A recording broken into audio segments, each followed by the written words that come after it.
The Helliepod brought to you in part by DraftKings Sportsbook. As you know, gyms around the country not really open, but the gyms in which they are playing college basketball are finally open. And how about this coming up this weekend? Gonzaga and Baylor going toe-to-toe for the number one spot in the rankings. And DraftKings Sportsbook has you covered. They're giving all college basketball fans who sign up right now the chance to win $100 when betting on either Gonzaga or Baylor to win in this Clash of the Titans. Plus, this is good, we're going to give you a deposit bonus of up to $1,000 when you sign up using the promo code Helliepod. Yes, you heard it correctly. A deposit bonus up to $1,000 when you sign up using the promo code Helliepod. It's safe, it's secure, you can withdraw your money at your convenience anytime. Download the top-rated DraftKings Sportsbook app right now. You got the deal to turn $1 into $100 or a deposit bonus of up to $1,000. Use the promo code Helliepod during sign-up to take advantage of these great offers for a limited time. Only at DraftKings Sportsbook. Must be 21 or older. Tennessee only. Bonus comprised of a first deposit bonus. Deposit bonus requires 25 times playthrough. See DraftKings.com/sportsbook for details. If you or someone you know has a gambling problem and wants help, call or text the Tennessee Red Line, 1-800-889-9789. We are also brought to you by Vuori.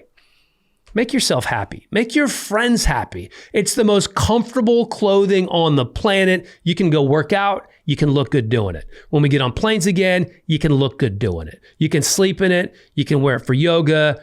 I wear it literally for everything. I wear it every single day except when I'm on TV. But Vuori, something you might want to invest in. I'm going to give you 20% off if you use the promo code Helliepod.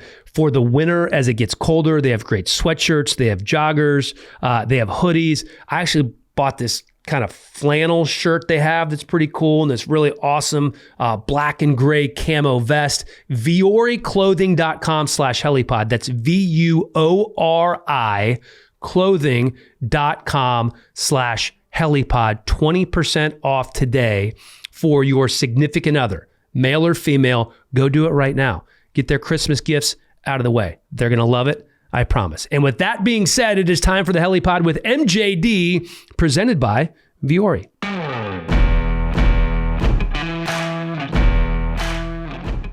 We are still in the midst of the longest Week 12 in NFL history. I think it's the longest week in NFL history. Yeah, period. Yeah. It's been crazy. We are taping this on Wednesday morning, Wednesday night, or Wednesday afternoon. West Coast time, Wednesday at noon. At noon will be a game, which I can't wait to go watch. So yeah, dude, that's a great NFL Wednesday, man. Hey, listen, they're going to mess around and have a game every day of the week coming from this point, because football on Wednesday, who would have thought?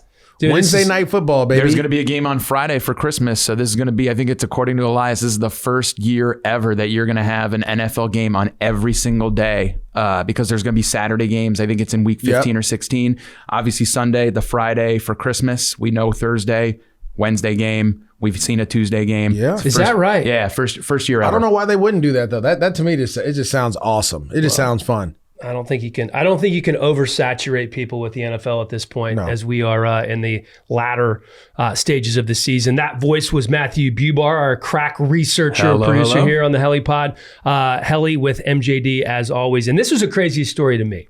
It was the quarterback situation in Denver, well documented. Kendall Hinton, who was a practice squad wide receiver, didn't have one real practice, and he has to start at quarterback on less than 24 hours notice. How does this happen, you ask, MJD? I know that you know, but I want to share this with everybody how this went down, because this was wild, all right? Let's start on Tuesday. It was a day off for the players. 4 of the quarterbacks decide that they're going to put in a little extra work. That's Drew Lock, Jeff Driscoll, Brett Rippon, and Blake Bortles. So they go into the facility on their day off for a couple of hours. They watch some film. They're talking game plan. They have some lunch. Well, according to people who viewed the surveillance footage, they were careless at times wearing masks. They all weren't wearing their tracking devices that determines close contact. Every NFL team uses these tracking devices, right? NFL Network uses them as well. Yeah, exactly. A lot of people are using them right now. So on Thursday, Driscoll One of the backup quarterbacks found out that he tested positive for COVID. He was placed on the COVID reserve list. The other quarterbacks were interviewed, but they weren't totally honest about how much contact they had with Driscoll earlier in the week. So that's Tuesday when they were all together. Remember, they're eating together, right? So you're not wearing masks when you're eating. But they weren't honest, so they were all cleared. That would have been the end of it. But somebody who was at the facility on Tuesday reported to team officials that the quarterbacks weren't being truthful about their close contact earlier in the week. So the Broncos compliance officers pulled the video and sent it to the NFL. That's Thursday. Self-snitching. Wow. Yeah, so they had a snitch in the building, right? Wow. So then on Friday, the Broncos closed the practice facility as a precautionary measure. They held all meetings remotely. Saturday rolls around. No update from the league. The Broncos go back to work. Locke, Rippon, and Bortles, the three healthy quarterbacks, all on the practice field for a walkthrough. During the walkthrough, the Broncos received a call from the league, and the three quarterbacks were sent home. Initially, the Broncos thought that this is the phrase the NFL is using right now, an abundance of caution. Right. Then a few hours later, all of the quarterbacks were ruled ineligible because of close contact. So they find out Saturday, 2 hours after a walkthrough, that all four of their quarterbacks can't play on Sunday. John Elway asked the NFL to postpone the game until Monday. The NFL said no. They said in October, this is the NFL now, that they would reschedule games for medical reasons, but not for competitive ones. They did not feel sorry for the Broncos because they didn't have a quarterback, even if an entire position group's wiped out, which was the case here. Right. So then the Broncos requested to have their offensive quality control coach. That's a low-level offensive assistant who helps with position coaches and the offensive coordinator. Yeah, he does a lot of the, setting up they'll do the game plan, but he'll design the plays, show the blocking. He does all the grunt work, yes. So this guy's name is Ryan Calabrese. He was a UCF quarterback from 2008 to 2012. So they asked, because they felt like he knew the offense better than anybody. Yeah, because he's doing all the work. Right. They asked if he could be put on the active roster. The NFL wisely said no, because they don't want teams stashing players on coaching staffs, right? Obviously. So the Broncos turned to plan C or D or F, whatever it was, and they decided to make Kendall Hinton, who played 22 games at quarterback for Wake before moving to wide receiver his senior year, the quarterback in less than 24 hours. All right. So then Saturday night comes. Giant cram session for Hinton, Phillip Lindsay, and Royce Freeman. They're the two running backs because they were designing a wildcat-heavy game plan. Obviously, that's when the running backs take the direct snaps. They had 20 to 30 plays they settled on. That was about a tenth of the playbook that they were going to run. Hinton, remember, was cut after training camp. He was working in sports marketing and fundraising, and then he was added to the practice squad in early November. So he'd only been on the roster for a couple of weeks. He said he fell asleep late Saturday night after the adrenaline finally wore off. All right. So he's playing in his first NFL game, not as a wide receiver, but as a quarterback on less than 24 hours notice with a tenth of the playbook, and he's trying to cram to memorize all this stuff.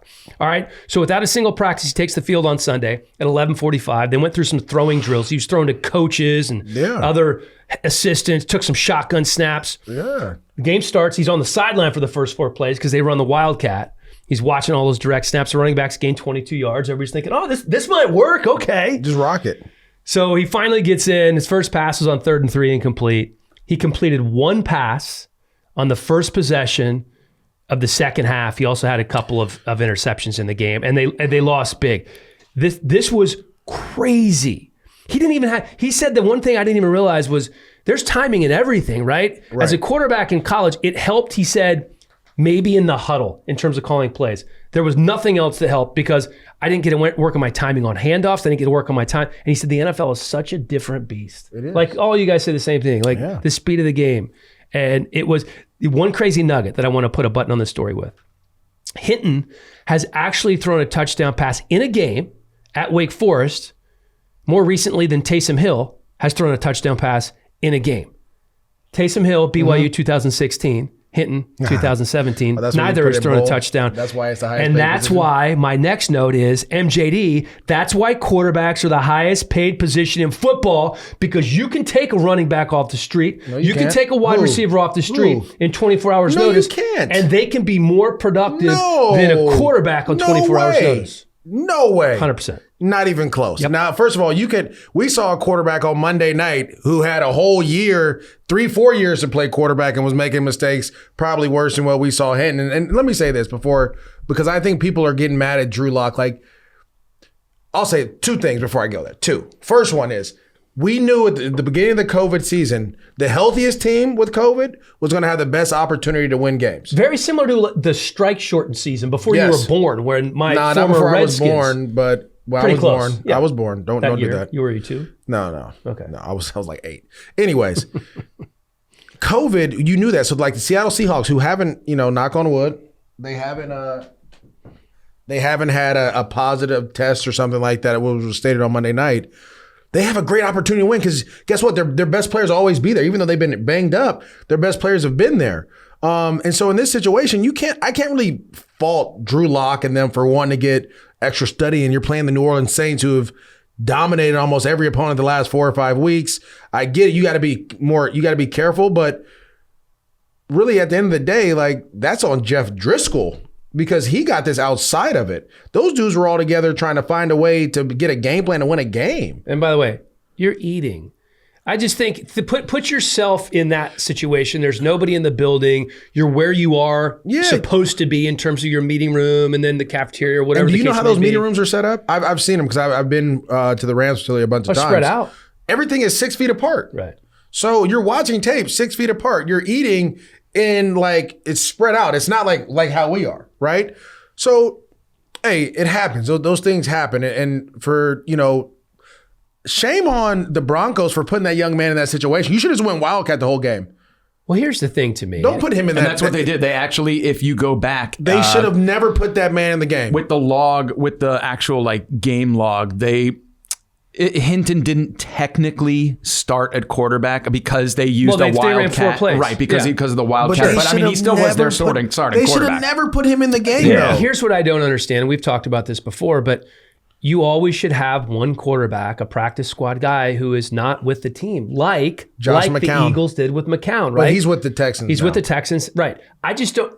And I'm not hearing that teams are even doing this now. I don't understand. I mean, some people, that's their prerogative. I think if you're the Denver Broncos, if I'm the coach, if I'm Fangio, and I'm saying, you know what, I'm not going to put this young man in harm's way because 2 reasons. If you don't know what you're doing in the NFL, someone can get hurt. You could lose your left tackle because he gets sacked and gets rolled up your left tackle.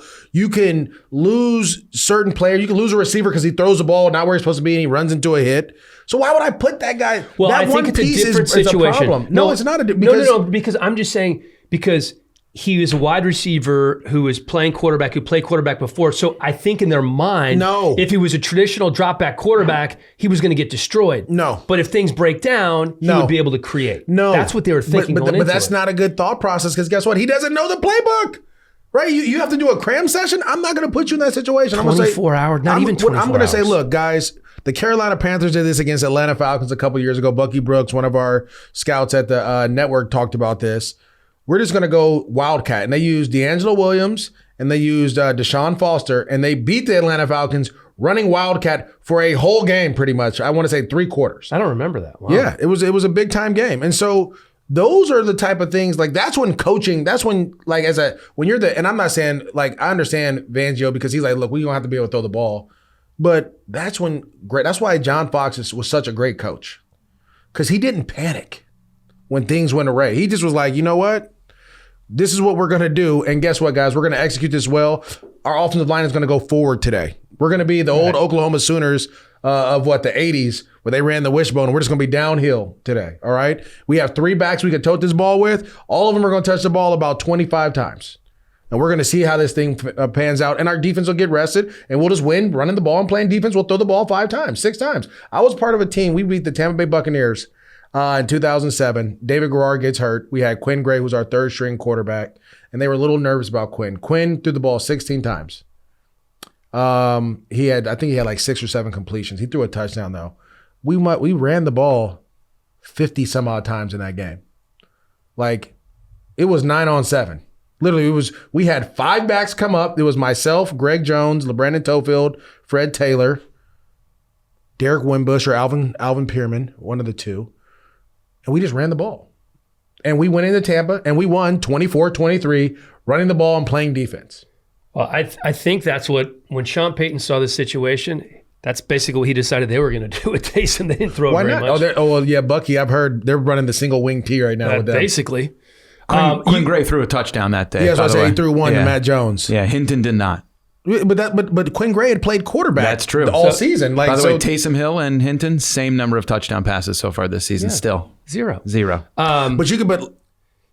What? I'm not going to say it. Well, go ahead. But you gonna pay Taysom Hill all that money? Oh, here we go. There it is. To be a backup quarterback. But there was something you wanted to say as we wrap that up. I thought Drew Lock's mom came out and said what she said, but it was true. Like, you can't fault him for trying to be a better quarterback for his team, for getting a group of guys together to watch tape and study their opponent. Like, you can't fault the quarterbacks for that. Now, I know they are being careless, not wearing their mask when they're eating and all that, but still, like, what do you want him to do? Are you going to, because as human beings, if I do something wrong, I get punished for it. If I do something, I get punished for it. I'm not going to do it again. So is Drew Lock going to be like, well, I'm not studying tape on my own again. I'm not going to do the extra work to be great ever again because I got in trouble for it. It's not about doing the extra work or not doing the extra work. It's that they didn't wear the masks when. But people aren't saying that though. People are upset that they went in on their off day. No, I don't think that's and they true. all caught. That's what people are saying on social media. Well, you need to stay off social media, man. And social media isn't always the. Well, that's what we're doing right now. This is podcast and social media. It is another form of media. How about the Bucs, man? 7-5, but they have dropped 3 of 4. We have this. Man, they played. Y'all act like chasm that has been created. You act like they played somebody bad or something. Like they weren't. That game, that was my Super Bowl prediction, the Chiefs, Tampa Bay Bucks, and that was a great game. I'm not acting like they played anybody bad. They're going to go 11-5 because they played the Vikings, the Lions, and the Falcons twice. Okay. But here's my question, and I think this is a valid question, one that I hadn't thought of earlier. But let's say they go 11-5. You make the playoffs as a wild card. Who do they play? Well, let's spin this forward a little bit and try to look at it from a broader. I know, but tell me who they play. Who do you think they play if they go 11-5? Just throw it like, do they play? Oh, let's say they play the Rams. Well, let's say they play the Saints. They play the Seahawks. Okay, they'll play because the Saints probably get the 1 seed. They'll play the Packers, who they've beaten. They'll play the Seahawks possibly, who I think they have a good chance of beating them. It just depends on who they match up with. Now, the reason I'm saying that, Dan, is depending on how far they go, how deep they go in the playoffs, right, your next question is going to be answered. If it's one and done, then it's going to be like, ooh. I know, but that's what I'm giving you. Let's say it is one and done. This is a hypothetical. And then you have to decide, right? We got one more year with Tom and Bruce. I mean, we want to give them both one more year? We made the playoffs. We made the offs. What else do you want? We got to the dance. You have probably one more year with Brady at this level, but which guess isn't who they have on the practice squad? You know who they got? Oh, you're going to go UCLA on me? They got the chosen one over there, baby. He's just learning from the GOAT. Chosen Rosen? They got the chosen one. They got Blaine Gabbert. They got a bunch of first rounders on that roster. He might be just as productive as he was in that jacuzzi in his dorm room. That's fine. That's a separate conversation. Whatever you want to say. But as of right now, the Buccaneers at the 6th seed, let's just say it's, they're, if it was 7 teams and the 1 got the bye, as the 6th seed, they're playing at Seattle. Which is fine. So there's a great matchup to say how they would do. I'm not concerned for the Bucs to be at Seattle. I think they actually match up very well against the Seahawks. We talked about this a couple of times this season, and they're oil and water. Arians and Brady are oil and water. They are. You can add more water to the mix, but you're going to still have oil and water. That's not really going to change. But I'm not saying that. But you forget that they scored 46 points too. In a game where they were matched up very well against a defense that shut out a Lions team after that, and then scored on defense against the Vikings twice, right? Like they have played, when they match up well against opponents, they play extremely well. When they don't is when they struggle. That's everybody in the NFL. That's literally the NFL in a nutshell. The Rams matched up well against the Tampa Bay Buccaneers. For some reason, they don't match up well against the San Francisco 49ers. No matter how banged up they are, they don't match up well. Guess what they do? They lose. So in this situation, it's just they had no one matches up well with the Kansas City Chiefs. Period, point blank. That's just what happens. Like Tyreek Hill, that's why they're special, right? They are special, but 200 yards in the first quarter. I mean, really? But you put your number 1 corner on them. Well, let's put somebody else over the top. Let's put 2 people over the top. Then he'll throw the ball to Travis Kelce. Like you can't. Like that's what makes them so special, right? That's what makes the Chiefs tough to defend. But this is what I'm saying. they don't have to play the Chiefs in the playoffs until you get to the Super Bowl. So that doesn't worry about it. The Rams, they don't look like the Rams where they played on Monday night, right? Is this whole thing overblown in terms of the Brady-Arians dynamic? I think so. I think this is what we felt. This is the other thing we failed to realize, Dan. And I try to explain this to our listeners, and then the people that like just hear me talk, on other podcasts or other avenues of media. You can say NFL Network and the Rams. Yeah, NFL Network and the Rams. That's where you work. Oh, I do a lot of other stuff too. Don't worry about it. Just out of my personal business. Learning a new offense is like learning a new language. So Bruce Arians may be speaking English, but to Tom, his English is Spanglish. So he's trying to figure it out. He's trying to learn it. He's trying to understand, what do you want me to see? And it takes time. And I knew I was super over-aggressive, like 55 touchdowns. That may be next year, because it'll be Tom's second year in the offense, and he's not learning, all the little nuances and little details of what they want to be done on certain plays. But is it how the plays are being executed, or the plays that are being called? They're 30th in first down efficiency. It's how they're being executed. It's how they're being executed more than anything. Well, then if it's how they're being executed, you can put this on Tom, because they asked Brady. Mike Silver, NFL Network reported from Monday, right? Show NFL Aftermath.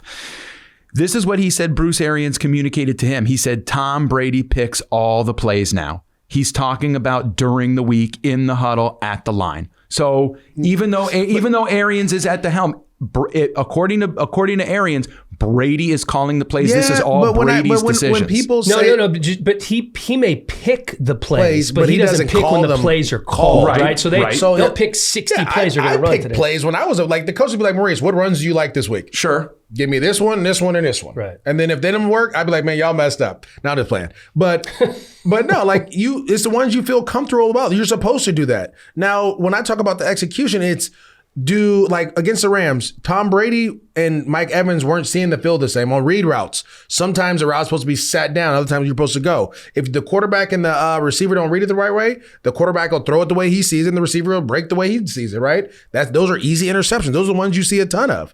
So for me, it's more of with Tom, it's just going to take time. And I think, again, they're going to be hot, right? You said it. I think they're going to win out as well. Hopefully that's when they can get their thing going. And then it depends on who they match up with. If they match up with Seattle, I think they have a great chance, because Seattle still doesn't have a pass rush like that. They have to blitz Jamal Adams. And if you blitz Tom Brady, they're going to run short routes, and them dudes ain't covering on the back end. Well, Dunlap's helped a little bit. We got to wrap this up because D Hall is ready to go. We're going to jump on with DeAngelo Hall and talk a little NFC East and a few other things with D Hall coming up in just a moment.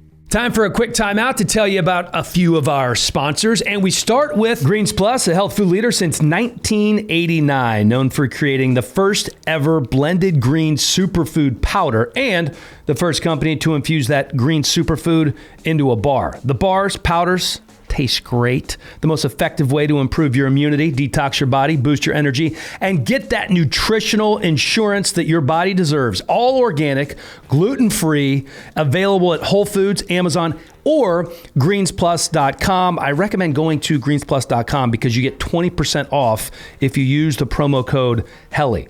You like smoothies? Throw some wild berry superfood powder in there. Greens Plus. At Vaco, the motto is we invest in your career, so you are here for the duration of ours. Vaco, a premier talent and solutions firm that provides boutique-level service with global reach in the areas of consulting, consultative project resources, executive search, permanent placement, and strategic staffing. You need somebody to fill that C-suite position, Vaco has you covered. Their areas of expertise all across the board, folks. Accounting, finance, tech, healthcare IT, ops, administration, or international managed services.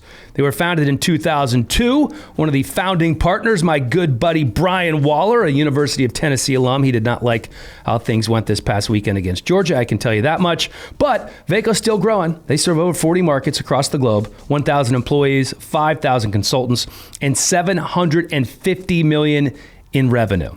At Vaco, they're doing it right. Check them out, vaco.com. That's VACO.com for more info on how they can connect people to their dream jobs and help leading companies find talent to grow their business.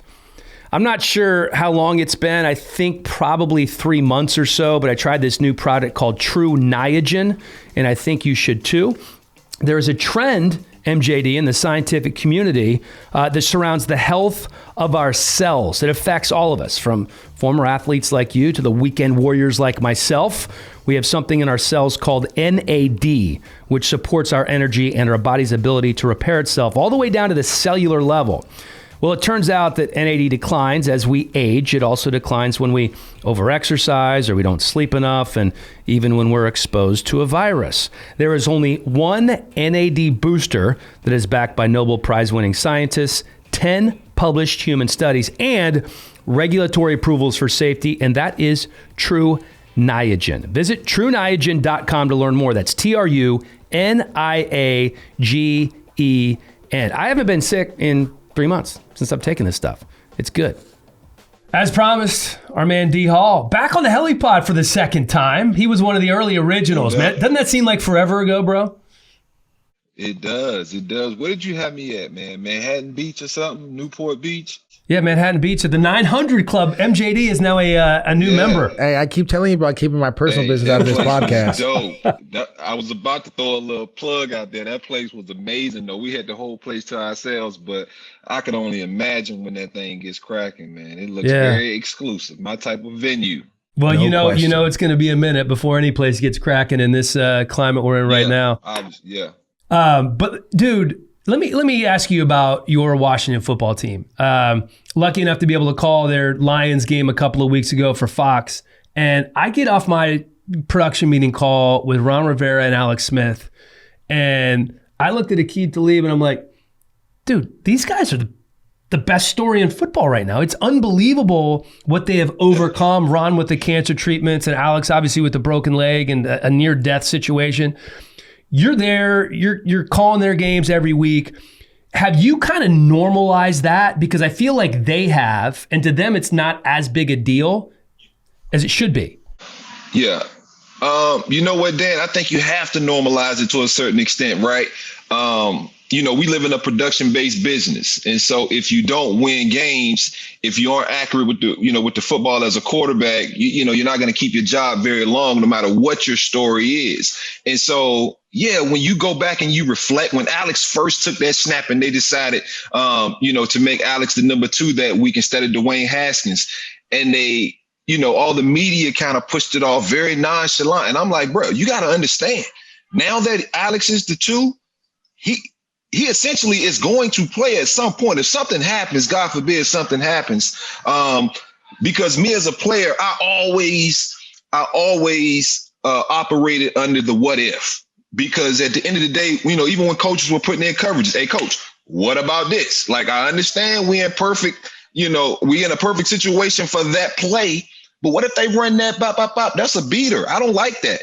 And so I'm always the what if guy. And so when Alex was, named the number 2, my immediate what if was, after seeing Alex in practice, I just don't quite know if he's ready. And I was wrong. He went out there, obviously, MJD, you were calling that game as well. The Rams took it to him. He really didn't stand much of a chance. And I can't honestly say it was on Alex. It was a little bit of the protection. It was a little bit of the game plan. Obviously, it was Aaron Donald and the Rams. And so that was a tough game to go into, but I left that game feeling like, man, if he can take that, he'll be okay. Him being okay still to me didn't, I didn't understand, because this football team in my eyes still had a lot of holes, and I didn't want to see Alex in that situation. You know what I mean? And so, I got a lot of different layers when I'm looking. It's not just, oh man, great story, bam. It's, man, I was a player like that before, not nearly, as traumatic of an injury that Alex had, but, I know it can be tough, and I just want to see the dude get a fair chance, because I never got that fair chance as I started getting hurt and, aging a little bit. And so, I obviously always root.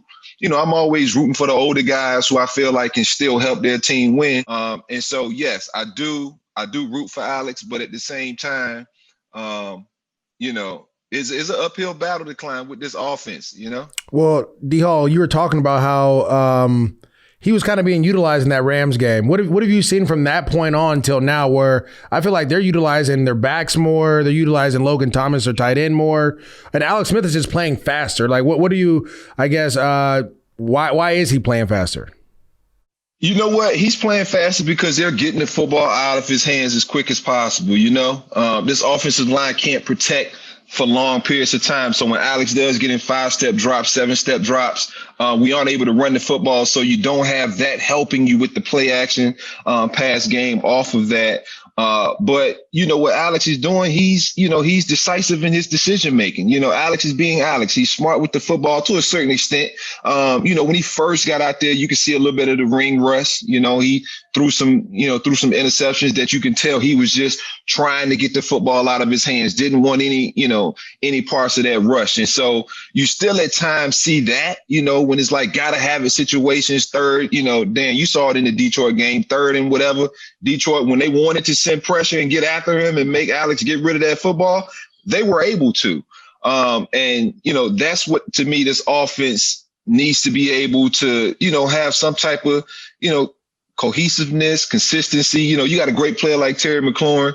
I want to see him get the ball a lot more. I want to see this offense take shots downfield as a corner. That's the hardest thing ever to defend is the fade ball. And so, we got to do the runs 4-3 for us to not, try to take shots down the field when the opportunity presents itself. I think that backs the defense up a little bit and gives Alex a little bit more of a comfort zone. But, you spoke about some of these weapons and, Logan Thomas, guy I know from Virginia Tech, played quarterback. Now he's a tight end. He's playing extremely well.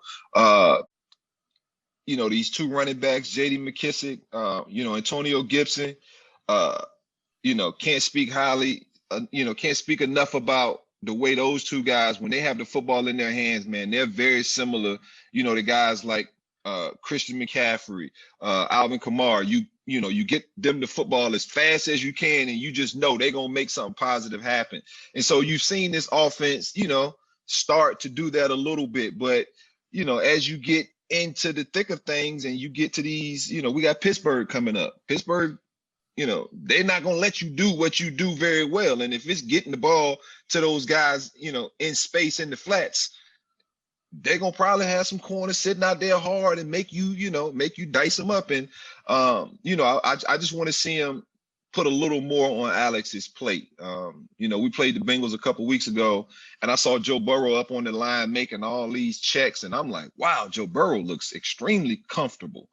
And, I watch our offense, and if it's an 8-man box, they still running it. Like, I don't see a lot of, coming up showing me that you've been in the league 15, 16 years. And so, I look at things a little bit more critical than probably the next person. But, I feel like that's what you have to do to be great in this league, man. You can't just go off of who you're playing. You got to go off of potentially who you could be playing.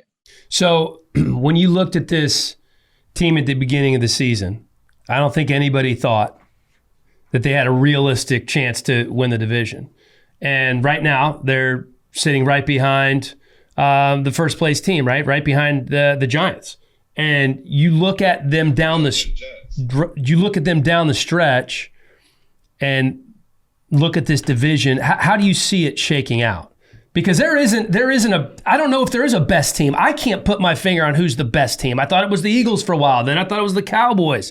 I don't know that there is a best team. I think it's just going to be a battle of attrition and whoever gets to the finish line first.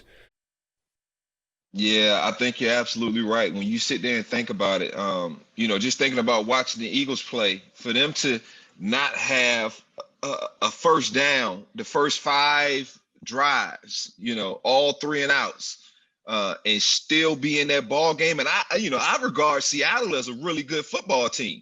And it was 14, say Jake Elliott's he makes that kick 14-7 at halftime, and the Eagles look like crap. And so to me, you hit it on the head. It's going to be who schedule breaks down. I'm sitting right here looking at Washington's schedule, and they got a little bit of a gauntlet, right? You got Pittsburgh coming up. You got San Fran. Both of these games were supposed to be away. San Fran's obviously going to end up playing, at Arizona. But then you got Seattle. Carolina's not an easy win, and then you got Philly again. And so, yes, we're tied for first place with a team who has 4 wins that beat us twice in the Giants. That's going to hurt a little bit, especially knowing you probably should have won both of those games. You're right though. I don't know what Dallas' schedule looks like and the rest of these teams, schedules, how they shake out, but it's probably going to come down to a team who probably wins 6 games for the first time ever. I know a couple 7-9 teams have made it to the playoffs, but this might be a year. COVID's given us a lot of crazy shit, right? A 6-10 team making it to the playoffs probably is going to happen. Well, this is the crazy thing for me. It seems like all the teams in the NFC East need help, right? So if you don't win the division, you get a top 10 pick. But if you win the division, all of a sudden you're at 22, right? Or 20 or something like that. Like, how does that pan out? Is that something that they're talking about in the building, or are they just trying to win? I don't know, man. We're not allowed in the building. So I don't talk to anybody in the building about anything, about their plans. But, think about that. Right. In a league that's put such a premium on your record dictates where you fall in the draft. This might be the one year where a team that's 6-10 who should have a top 10 pick, top 12 pick, is not going to be a top 12 pick just because they won the division. They'll have a home playoff game. I know everyone harps on these home playoff games, but I want to make it to the playoffs when I feel like I got a chance to really be successful. I know a lot of people are beating up Brian Flores down in Miami, and they think he should go back with Ryan Fitzpatrick because he looks better in his offense. Bro, he should look better in his offense. He's 17. He's a 17-year vet. I mean, he should. But if I'm trying to build my team and I'm thinking long term, and I'm the football coach and I got a 5-year contract and I got 3.5 more years left, Tua, get out there. We'll take our lumps. Just because we got to the finish line a little bit earlier than we thought we were in our rebuild does not change the plan. The plan is still to develop Tua. I think Ryan Fitzpatrick does give you a better chance to win right now if you get the good Ryan Fitzpatrick. If you get the bad one, hell, he might get 3 picks to the other, 3 touchdowns to the other team. So it's just about executing that plan. I got to jump in and ask this question because you gave me a thought when you were talking about rebuild and all this is going on. The team that drafted you, the Atlanta Falcons, no GM, possibly new head coach. If you were going to be interviewing or if you were going to have the opportunity to be the GM for the Atlanta Falcons, how would you, what would be your thought process of it? Like if we're Arthur Blank, give us D Hall. I'm interviewing you for be the GM job. What would that be? What would you say in that situation? Well, you got to come in with a little bit of homework, first of all. I think what Matt Ryan has done for that organization is nothing short of amazing. I was part of, I wouldn't say the problem, but, right around the time when Michael Vick, had kind of got in trouble and the franchise was kind of on the downswing, a new regime came in and, I heard rumors that they were trying to trade me, a young D Hall. You hear that. It's like, what? As much as I've done for you, and so you start thinking like that. And, I wanted to be on the first thing smoking out of there, which I ended up, getting traded to Oakland. Everything didn't work out great for me in Oakland, as everyone knows. After about 8-9 games, I ended up in Washington. But, I think first and foremost, you got to figure out what you want to do with the quarterback position. Matt Ryan's not getting any younger, the same way I speak about, Phillip Rivers and a lot of these other aging quarterbacks, that aren't the most mobile guys. It means you got to put a lot of things around them. As you can see, Raheem Morris has that team fired up and they're playing probably the kind of football they should have been playing. They should be in the mix when you talk about playoff picture by the talent that's on this roster. But they got a lot of pretty bad cap situation going on down there in Atlanta. And so it's going to take some creative, adjusting, moving things around and really sitting down with Arthur Blank and figuring out what's the vision of this team, Arthur. Do you want to continue to try to duct tape and glue some things around to see if we can make a push, make a run? Because I do feel like they got an opportunity to do that? Or do you want to say, you know what, this is going to be a 4, 5, 6 year thing? With the new head coach coming in and the new GM coming in, let's see what kind of plan you guys want to implement. No one wants to part with your former star, but I don't know if it's a thing where you draft a young quarterback and you let Matt Ryan tutor him for a year or two. But at some point, I think you have to get a little younger at that position. I think you got to get a little bit more athletic at that position as you see what the league's kind of gravitating toward. The greatest quarterback to ever play is Tom Brady, and we're seeing, obviously he's 43, but we're seeing when you can't move a little bit and extend the play, a la Aaron Rodgers, all of these movement type of quarterbacks. And I'm not talking about pure runners. I'm talking about, dudes who can extend plays, Russell Wilson, Josh Allen to a certain extent. That's what the league's coming to. And so, I think you have to be able to, to kind of change with the league, especially when you're a team, that's getting up there in age, kind of like Atlanta Falcons, like the Falcons are, and you got the, the cap issues that they have. So I know that's a whole lot, but they got a whole lot going on in that building. So it's hard to just come in and say, bam, this is what I want to do. Because ultimately you working for the man up top, right? And so the plan has to be kind of a concerted effort by everyone, kind of agreeing that, all right, this is the direction we want to go. But that's a hell of an op right there. Yeah, that's a lot. That's a lot of work to do in Atlanta. Let me bring it back to the NFC East for a minute with Carson Wentz. He's one of those guys who's a movement quarterback. He can create to a certain extent with his feet. Too much. And you've seen it. You've seen good Carson Wentz. I know there was the opening game of the season. Washington beat Philly, and then they wrap up the season against Philly. If you're there right now, do you put Hurts in and let him play at least a game and see what you have there? Or do you have to roll with Wentz because you are married to him for at least 2 more years because of the contract situation?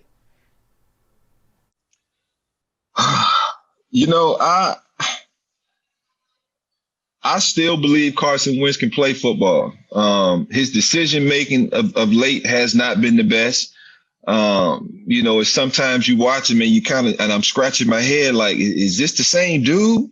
But just take a step back. If we're seeing Tom Brady play this badly, and we felt like there was nothing anyone could do to confuse him or him to deteriorate from the game plan, the way we've seen him executed for all of those years in New England, right? I mean, it was pinpoint precision, precise. And then you watch him play now, and Tom just seems like he comes out the huddle and just throws the shit up in the air and tells you, go get anybody can go get it.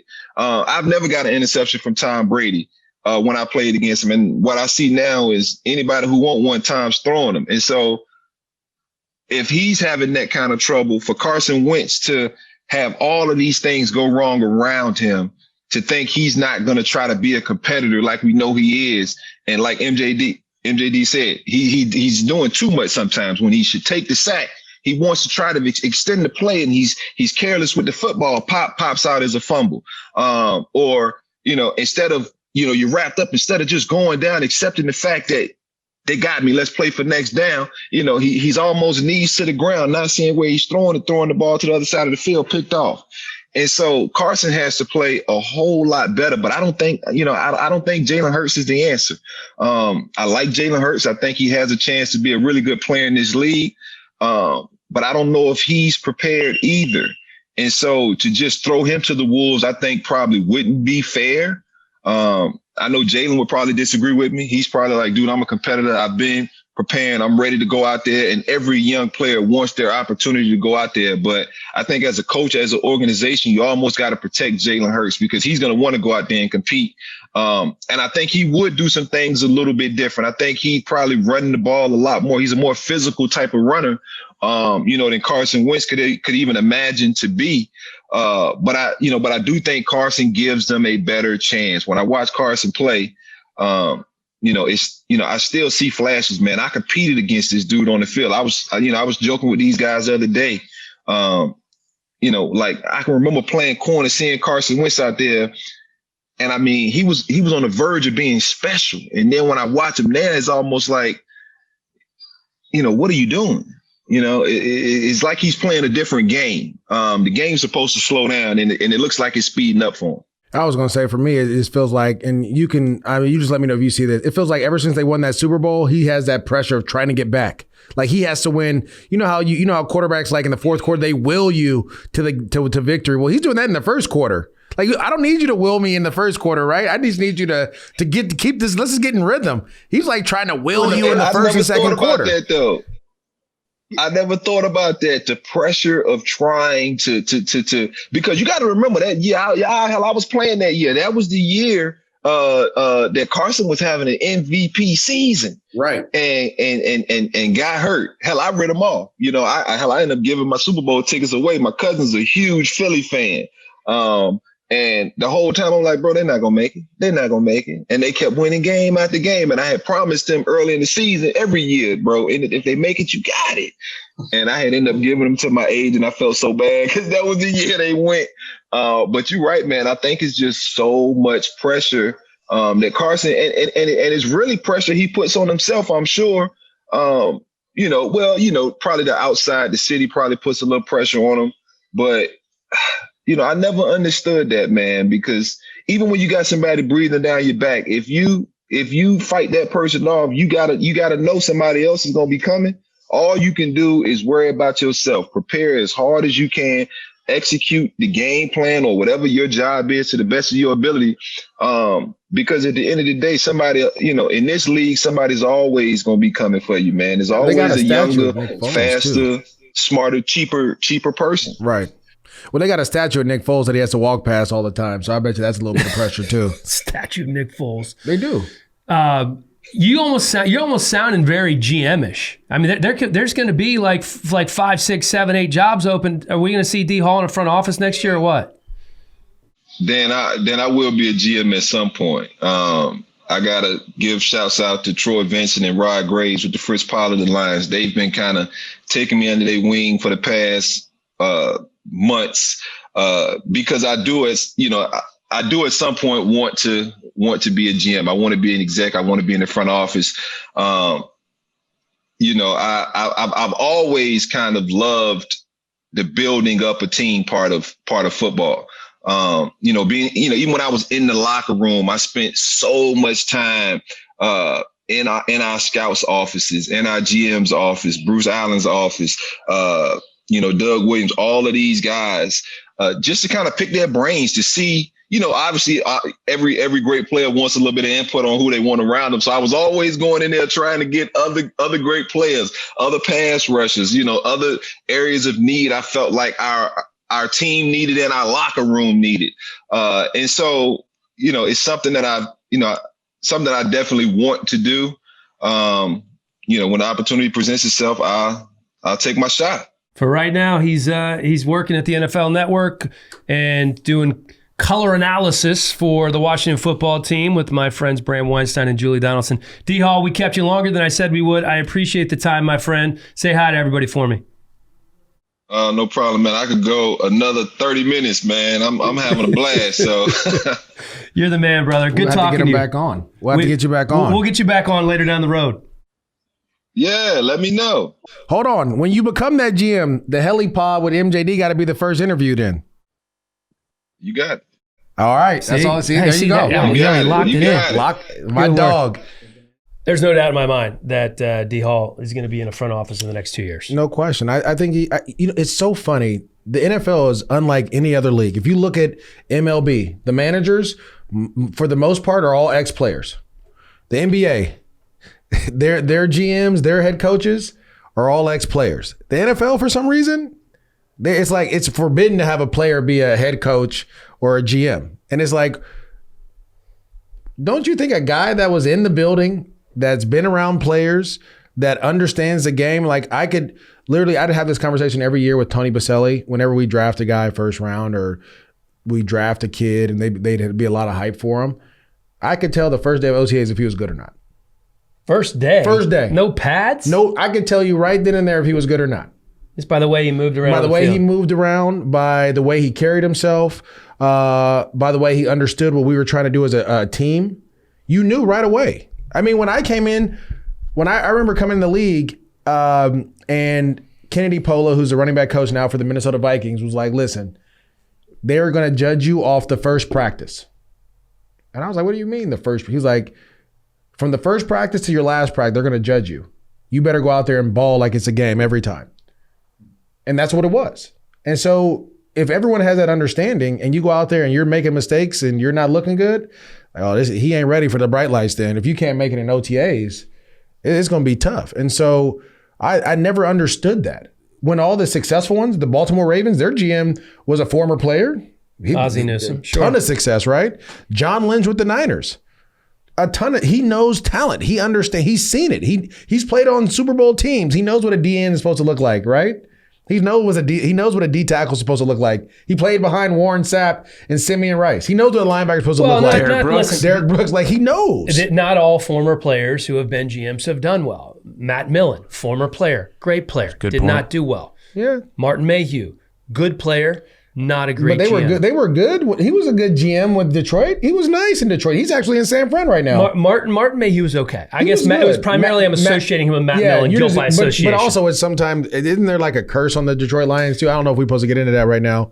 There's supposed to be like some curse. We'll look up it later. Let me ask you this, because the Lions are one of the 3 head coaching vacancies that are open right now with Matt Patricia being fired. We have Atlanta, Detroit, and Houston. The Jags and the Jets are coming. Right, yep. Then you have Denver, Chicago, and the Chargers that could all very likely open up. That's 8 openings. I don't know if Denver will open up. I think Denver next year may open up, but not this year. The Chargers, which is crazy, they're so good, but they just don't know how to close out games. They had a lot of issues, and Anthony Lynn did not help himself with his poor clock management in the last game. But I mean, there's a lot. I can say there's a lot of coaches throughout the league that had poor clock management last week. It must have just been that week that everyone has poor clock management. I don't know, but this was really noticeable because he got just hammered for it. The Chicago Bears for sure. That's coming open. Yeah, I think you're right. I think they're going to let everybody go in that situation. So top to bottom. Our friend Daniel Jeremiah tweeted this out. It was the 3 qualities that he wants in a head coach. Okay. And remember, obviously, as you know, but I'm just sharing with our listeners, Daniel Jeremiah, the lead draft analyst for NFL Network, worked in NFL front offices for 10 years, and also played quarterback at App State in college. So he's been on every side, not on the NFL level, but he was a former college player. He says he wants a leader, excellent communicator to cast the vision, create the culture, and cultivate relationships.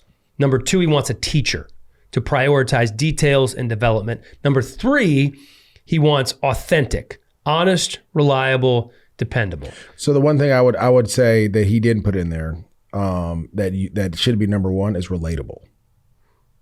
You need as a head coach, you need to relate to the people that you're like. If I can't relate to you, how can I have,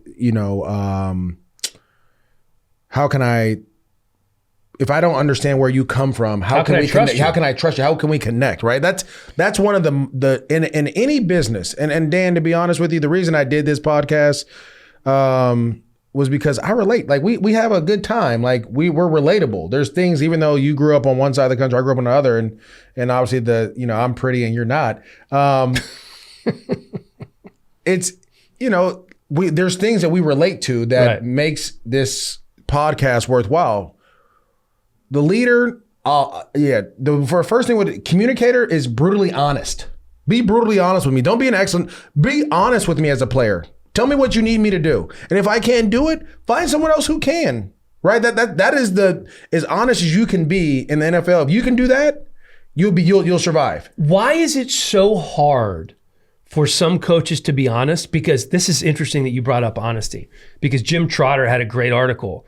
He actually linked this tweet from DJ. You should go look it up. It's on NFL.com. And he was asking players from every position group what they looked for.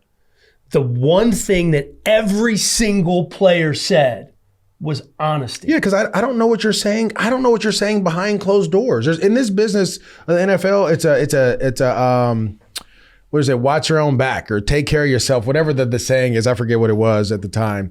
But it's like, you can tell me something like, oh man, that's a great play. I remember being in a meeting. We had these thing called red dot meetings, right? Where the coach would just point at a red dot and be like, we don't need this. We need something better, right? And I remember in the meeting one time, the running back coach, I'm not gonna say his name, was like, man, that was a great run, blah, blah, blah, blah, blah.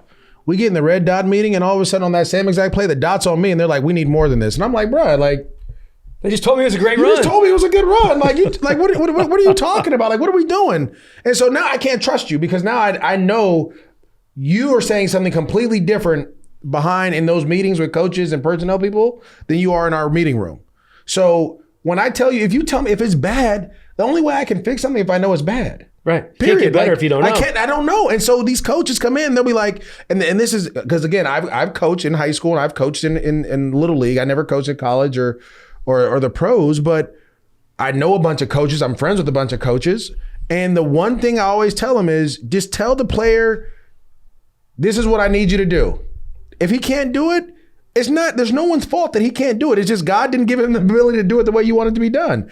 Find someone else. That's the beauty of the NFL, right? Put him in position to be successful. If he can't run slants, don't have him run slants then. Right. Have him do something what he can do. To tailor off of that point, I just wanted to mention one of the things that I've always thought some of the better coaches do compared to the rest of them is they really will tailor their playbook or their scheme to the player's strength. You know, not enough coaches do that. It's less in about the NFL. scheme though, right? So I'll give you another example. Did you ever hear the article that came out about the Seattle Seahawks when they lost that Super Bowl?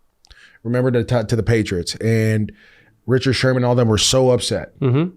You want to know why they were upset? Because this is in the article that I read. It was on ESPN. I forgot who wrote it, but it was an awesome article. The first meeting that they got back for that next year, Pete Carroll and Tom Cable showed a clip of all the other plays that would have won the Super Bowl except for the last one. See, that's not being brutally honest. With yourself. That's not being brutally honest with yourself or with the team, right? You could even said, I should have ran the ball in that situation, right? That's a leadership. Sure. I messed up. I should have ran the ball in that situation. Or we could have been like, why are we throwing this ball when this dude just cut like you call the plays out that need to be played, but if you try to protect players because some players are a little bit more sensitive than others and things like that, it becomes an issue. And then you ask why I have an issue with quarterbacks.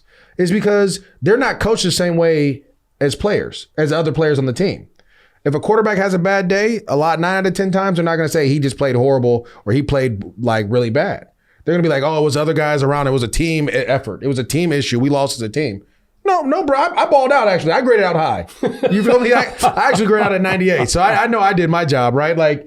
And so that is the problem that we have. Like, that's where leadership comes in. You have to be able to, if I'm a coach, if I'm a head coach of a team, or if I'm a GM of a team, my first meeting, I'm going to go in there, I'm going to say this. And I practiced this because I wanted to be a GM too at one point because I was just like, man, it's not as hard as they make it out to be. It can be. But I was going to say my first talk was going to be before I introduced the head coach. If I was a GM, I was going to say, listen, my job is to get the best players here to execute what we're trying to do. Okay? We're going to give everyone here an opportunity to go out there and play. If you're undrafted, if you're a first rounder, if you're a high price free agent, whatever it may be, it's my job to determine whether you can do it for us at a high level or not.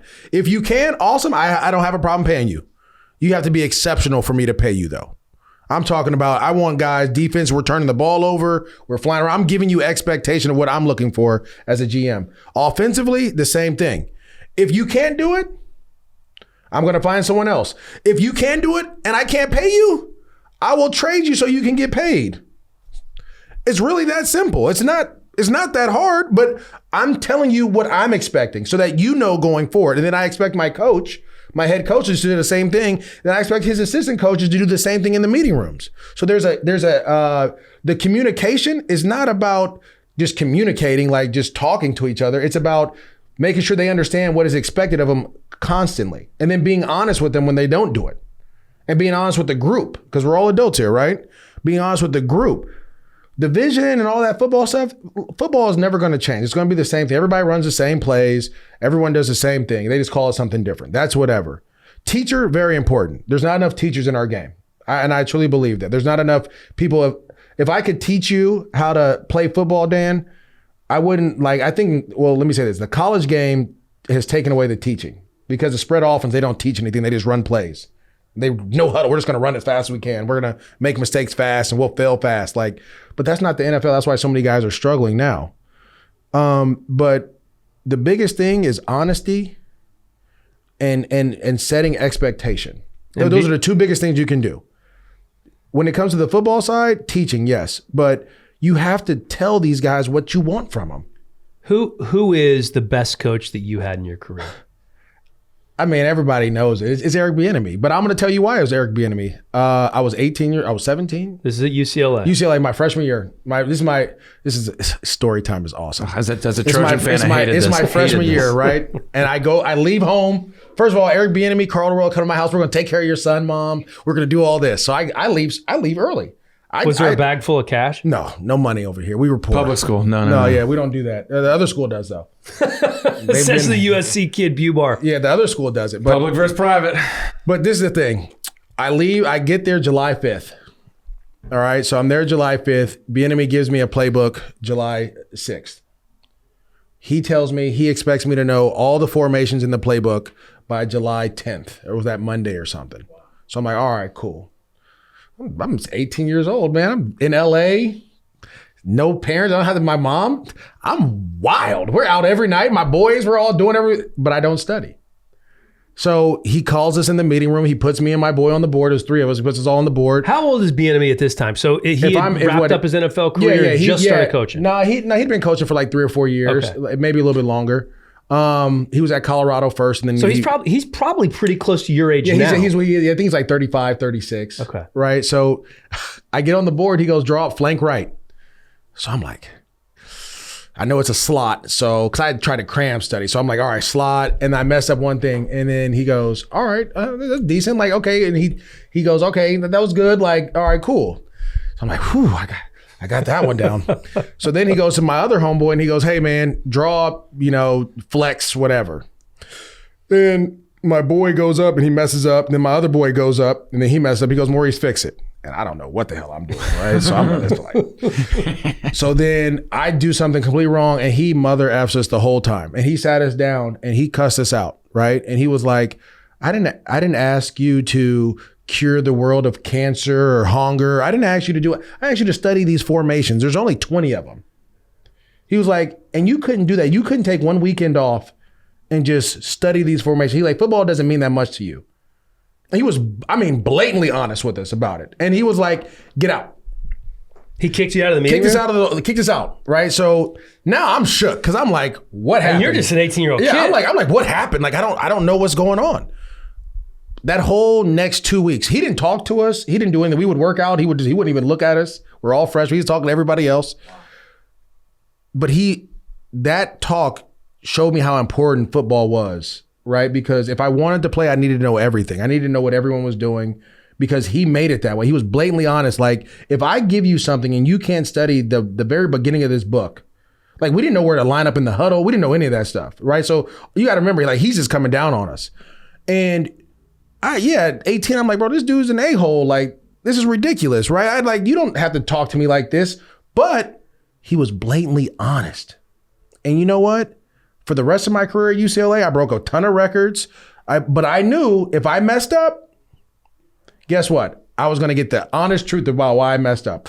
We played Washington my sophomore year. I rushed for 326 yards. And he showed all the negative plays.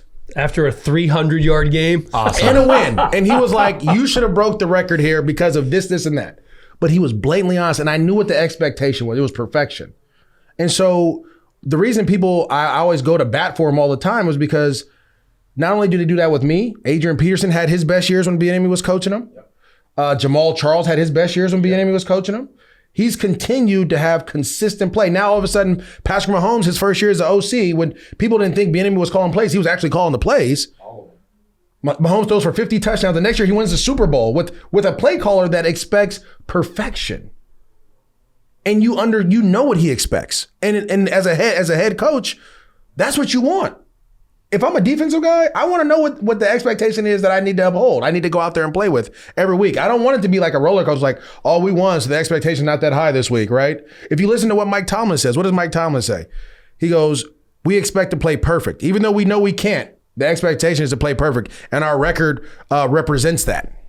You see what I'm saying? And the fact that they're being honest and then dole out accountability behind it so that it makes you as the player go, I'm not just doing this for me and being selfish and whether it's me or not. I have 10 other guys on the field on my side, plus my coach who's putting everything he has into me doing right. He's setting it all up. That accountability goes a long way. And then the coach is supposed to give you the tools to be better, right? So you teach me how to run routes.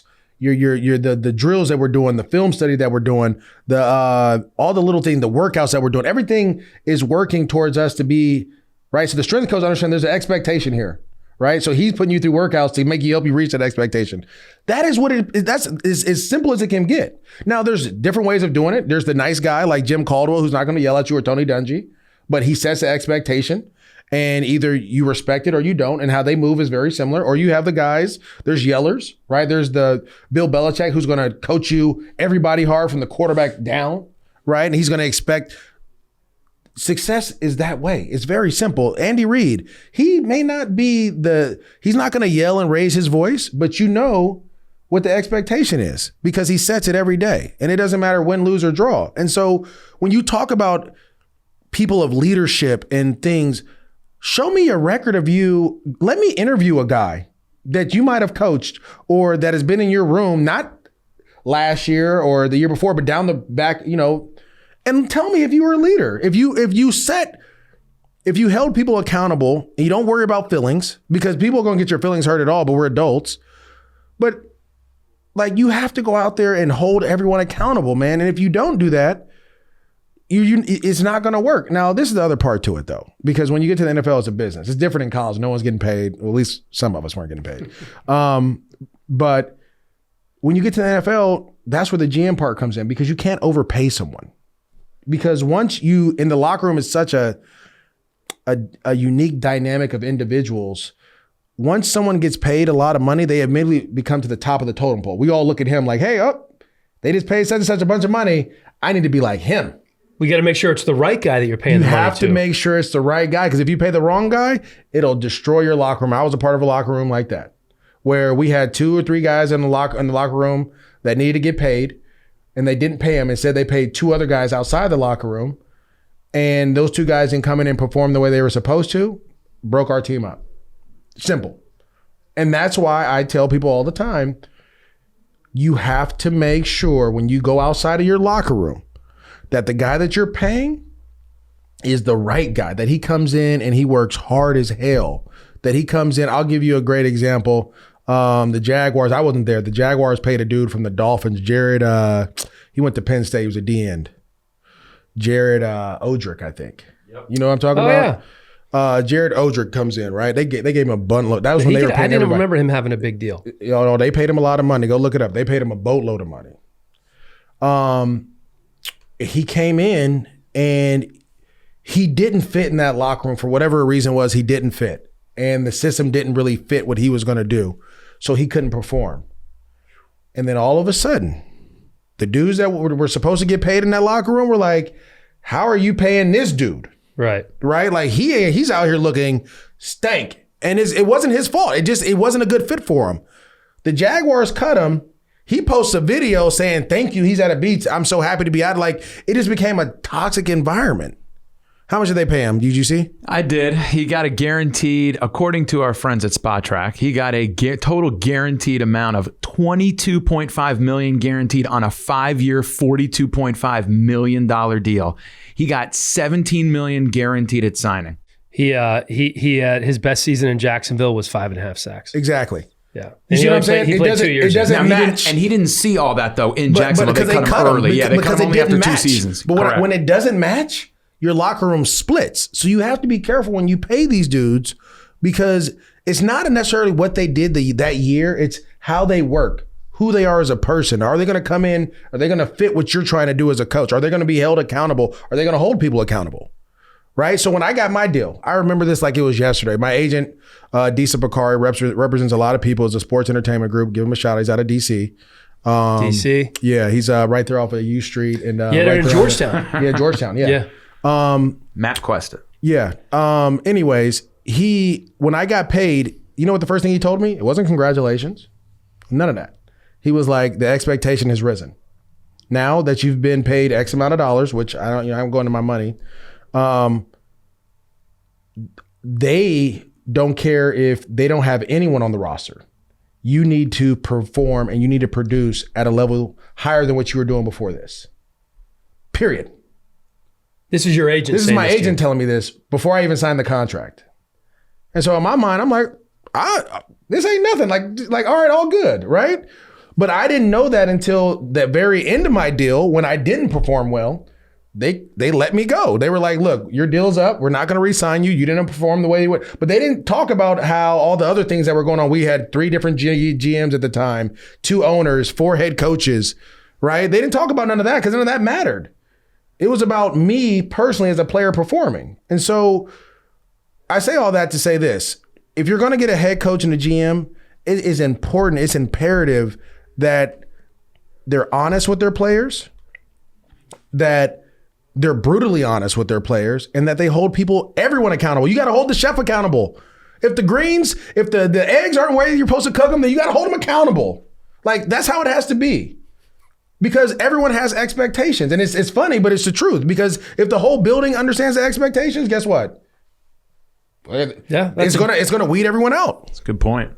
No doubt. God, I mean, now you got me pumped up, dude. I'm going to go hire a head coach right now. Yeah. No, they just need to. They don't need to hire these coaching services. Just call your boy, man. I got you. I didn't see it all. You could easily start a consulting service right now and let people know exactly. Hey, listen, no question. I'm working on that too. Like D Hall's working on his other stuff. I'm working on a consulting service. Side hustle. Just something just to be able to make sure. How can I get in on 10% of that? We'll talk. Yeah, after. 10% is too much. Yeah. He's not giving money away.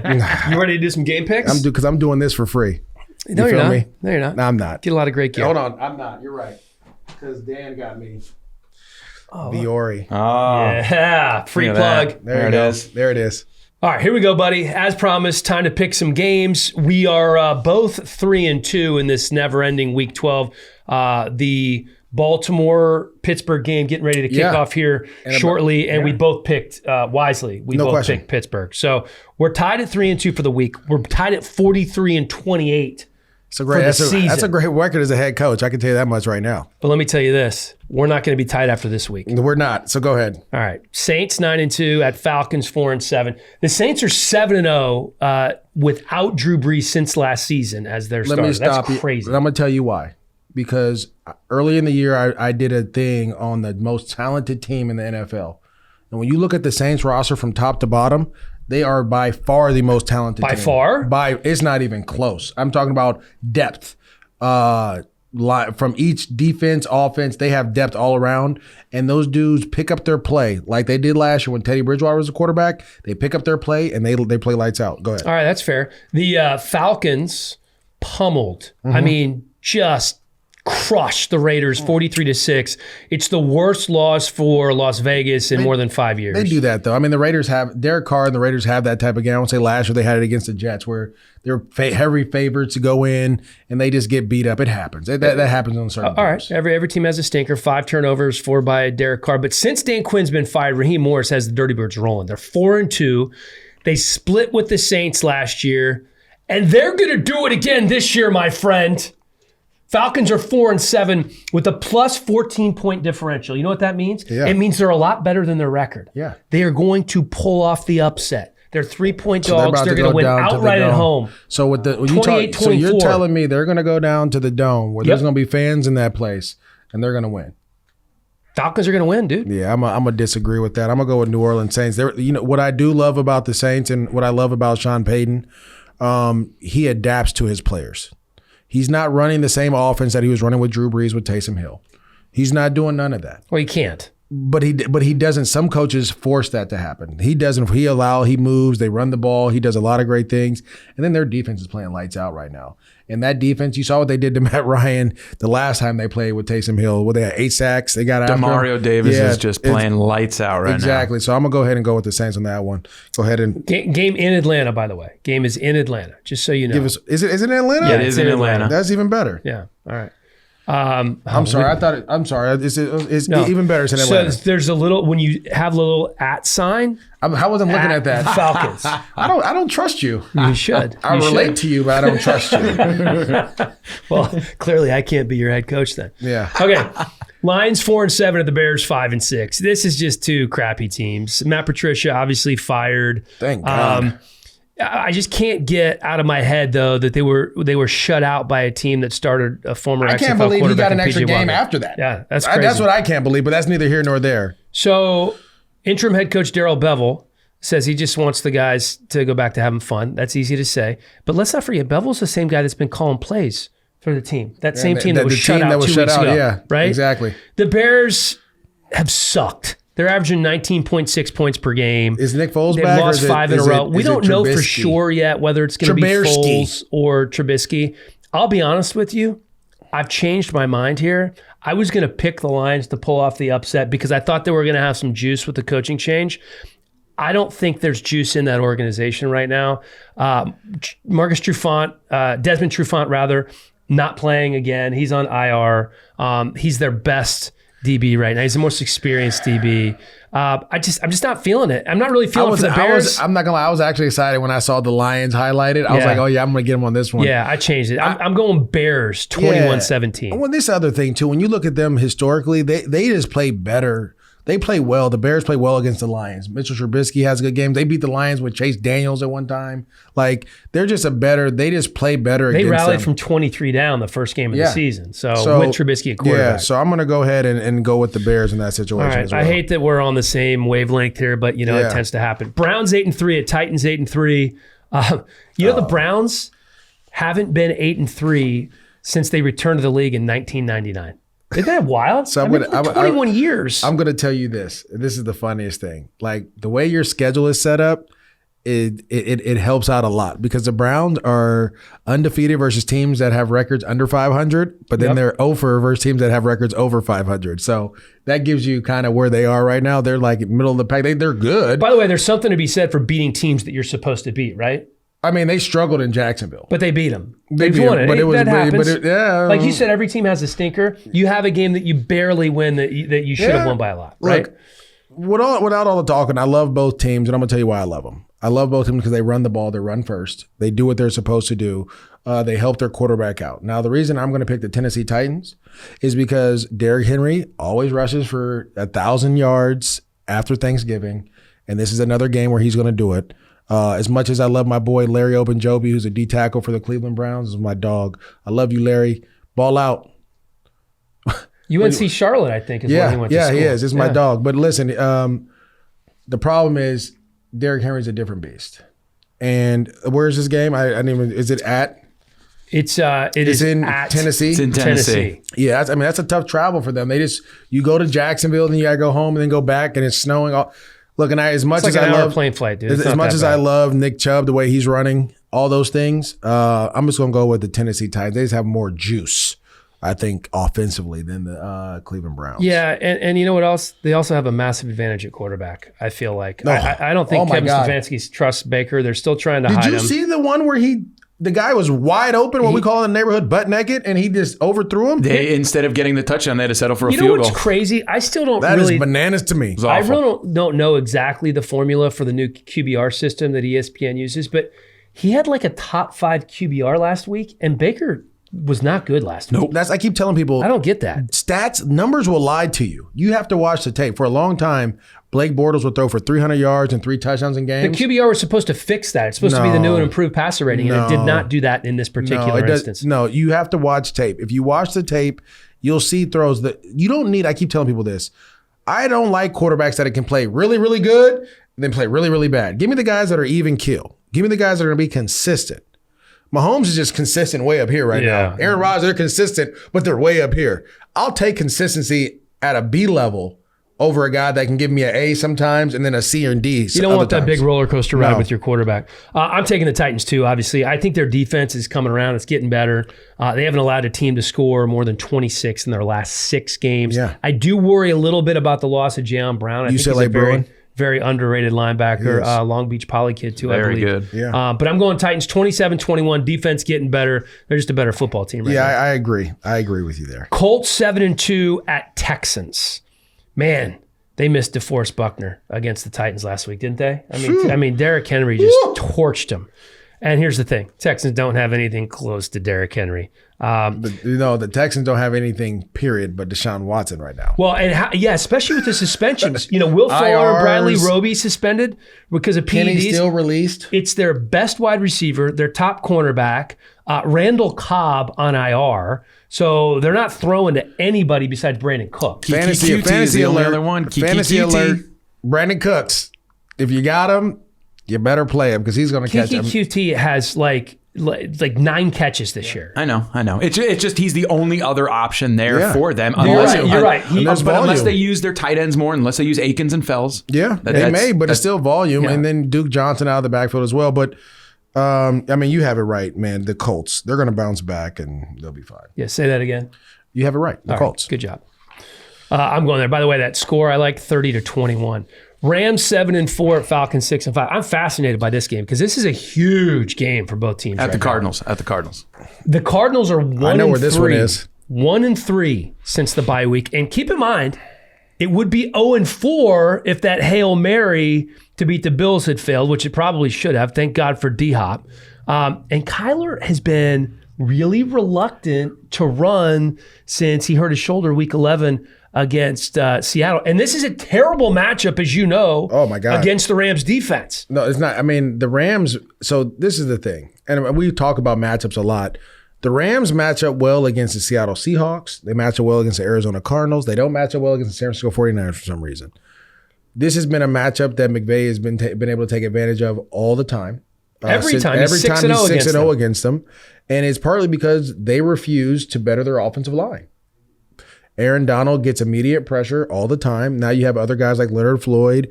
You add Jalen Ramsey to cover D-Hop. Now you're hoping, these other guys, Christian Kirk and Andy Isabella, have to be able to get open. I don't know how that's going to play, but what I do know is this. And I got in trouble because I was on Dan Patrick's show, or I didn't get in trouble. People were like hounding me because I said I would rather have Matt Ryan than Kyler Murray. And people were like, "Why? Are you kidding me? Are you crazy?" Kyler Murray didn't have a rushing touchdown or a throwing touchdown against the New England Patriots. You know what they did? And Baldy, our good friend at the network, did a XO or a tape on it. They forced him to throw from the pocket. They just didn't allow him to escape. By the way, that's easier said than done, though. No, it's not. It's very simple. Just rush up the field and don't let him run outside.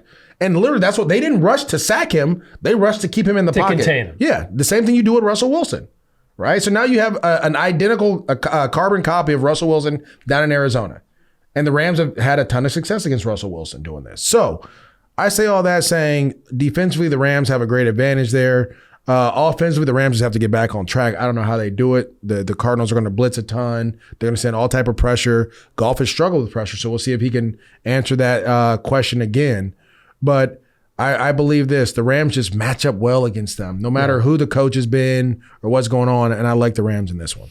All right, I do too. 36-30. I think it's going to be a high-scoring game. Patriots. The Rams haven't given up.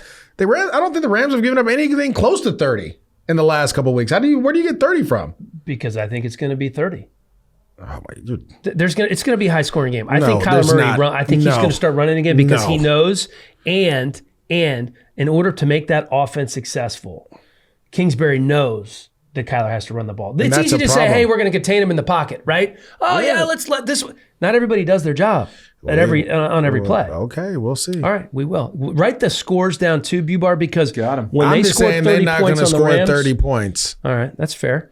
That's all I'm saying. Duly noted. Patriots 5-6 at Chargers 3-8. We talked about the poor clock management. Special teams have been bad. They've had injuries, bad luck. All of them have led to the Chargers' demise this season. Well, most of those things, not an issue with the Patriots, ever. The Patriots beat the Cardinals last week with 3 players catching passes, and Cam Newton threw for 84 yards, and that was the Cardinals, they're a good football team. I think New England's going to run the ball. They're going to put Stephon Gilmore on Keenan Allen. He's going to neutralize Allen you watch your mouth. The same way that he neutralized D-Hop. No, those are 2 different receivers. Oh, really? Don't you do that. Write this down too. Being questioned again by the former Pro Bowler. Listen, Keenan Allen's routes, his release. Different? I don't know if you saw it. I actually wrote something on, we had posted it on Total X. I did. I said he was like Picasso, and it was the way he runs routes. It's unbelievable. He's always open. I wrote that. No, did you hear? So Belichick, to your point, was asked about Keenan Allen. Again, keep in mind they just played the Cardinals. He said Keenan Allen might be the best wide receiver that we face this year. No question. Because he's not fast. It has nothing about speed with him. But everything he does is at the same speed. Like, so you don't know if he's running a go, slant, and he gets off. You can't press him because he's nice off the line. I feel that's kind of like Reggie Wayne was. Yeah, it's exactly who he was. Right? But I think he just had a little bit more flavor. Reggie was like Reggie. He was just going to be, Keenan has a little bit more basketball release to him, a little bit more. It's different, but it's very, very effective. I'm going to go ahead and pick the Chargers in this one because it's the Patriots at the Chargers.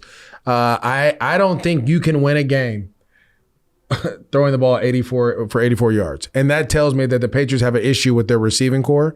I know they're going to try to run the ball, but Joey Bosa's back. The Chargers actually played pretty well against the Buffalo Bills.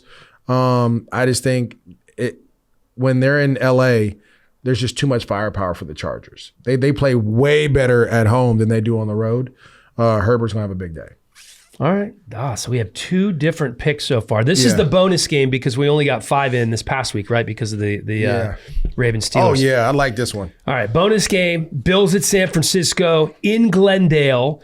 49ers had to leave Santa Clara County because of new COVID restrictions that prevented them from holding games and practices. So they're in Arizona. They're actually leaving today, and they're going to be there for basically 3 weeks. Yeah. And you know what? They're only 1-4 at home this year, so maybe that's not a huge deal. Kind of a bonding experience, but it's not your traditional bonding experience, as Kyle Shanahan said, because, hey, guys, did you see what happened in Denver? We're not going to be hanging out in the meeting rooms. Like, you're going to go to your meetings, and then you're going to go to your room. It sucks, but this is a work trip. And you'll be in Scottsdale. And they'll be in Scottsdale. Well, maybe they hang out by the pool. They're a scary team down the stretch of the season. The 49ers, they get Sherm back. He made an immediate impact. Yep. Deebo Samuel's back. He went 11 for $133.